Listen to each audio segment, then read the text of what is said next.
your interpretation of what's motivating China to engage in this border conflict with India at a time when India and the rest of the world, including China, is dealing with a made-in-China pandemic.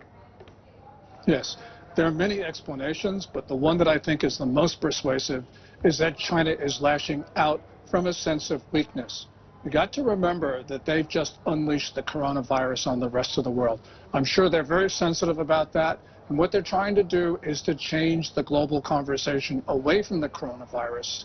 And Xi Jinping, I believe, is just lashing out at a number of different countries, not only India, but also South China Sea, East China Sea neighbors, the United States, Kazakhstan, much of Western Europe. So this is part of a broader program, but it's extremely dangerous, because if Xi Jinping faces setbacks, then he very well may believe that he could lose power. His threshold for risk would be extremely low. He is capable of anything.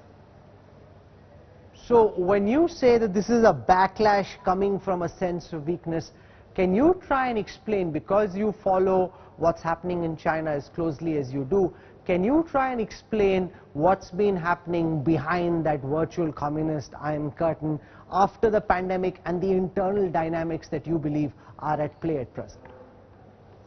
Well, first of all, you've got a Chinese economy which is still in contraction.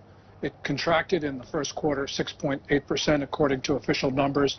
Probably this quarter, in reality, I don't know what they'll report, but in reality it is probably just the deepest contraction, maybe even more. You also got an unhappy Chinese populace because they don't know what a downturn is. And then you have Xi Jinping's policies, which have been producing bad results for China in 2019. That means Xi Jinping has really very few other people to blame because he's got close to total power, and that means that he is responsible.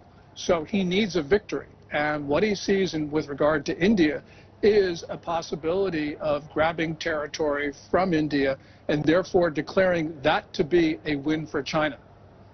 But I'm not fully certain, at a time when most people in China aren't really aware of what's happening at the border because the state-owned media is hardly touching on this story, how does gaining a few kilometers of disputed land in different parts of the India-China border help Xi Jinping, given the enormity of the challenges he's facing domestically?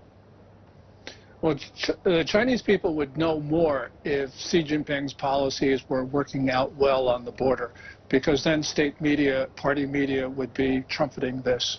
I think that essentially what Xi Jinping's narrative would be is that China is recovering lost territory, it's being tough. You see a China resurgent. That would fit into a narrative that Beijing has promoted all along, but then he'd actually have something to show for this.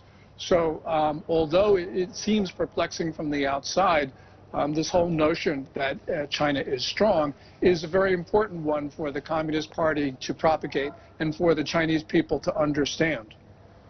You've put out on Twitter saying, India, stand your ground, China will see your strength and back down. Can you explain your advocacy and how you believe India should be responding to this military adventurism from Beijing? Well, first of all, of course, it needs to reinforce its troops on the border. But I think the most important thing would be to hit China where it really hurts, and that's the economy. So, for instance, canceling contracts of Chinese companies in India is essential. Making sure that Huawei and ZTE, two Chinese telecom equipment manufacturers, are not permitted to provide equipment. I would think rip and replace, take out the Chinese equipment already in your telecom backbone, boycott Chinese goods, make it clear that India is going to impose severe costs on China. China's afraid of India. It thinks it can push India around because it's been pushing India around for many, many decades. But if they see a new attitude, then they're going to take notice and they will treat you with respect. But until you show that strength, China will continue to try to dismember your country. You know, you're saying that China is afraid of India. Can you explain why you say this? Because you've been tweeting around these lines as well. Chinese officials are afraid of India because they know India is on the way up and China is on the way down. Try and explain your belief about China being afraid of India and why. Well, China knows that population is the source of power. The Chinese talk about this all the time, and for them, being the most populous nation is important. It shows their strength. They also know in Beijing, and maybe even elsewhere, that the Chinese population is slated to decrease substantially during this century. And also they know that India is going to become the world's most populous state. It very well be on the verge of that. It could also be true right now because China's population numbers tend to be a little bit squishy.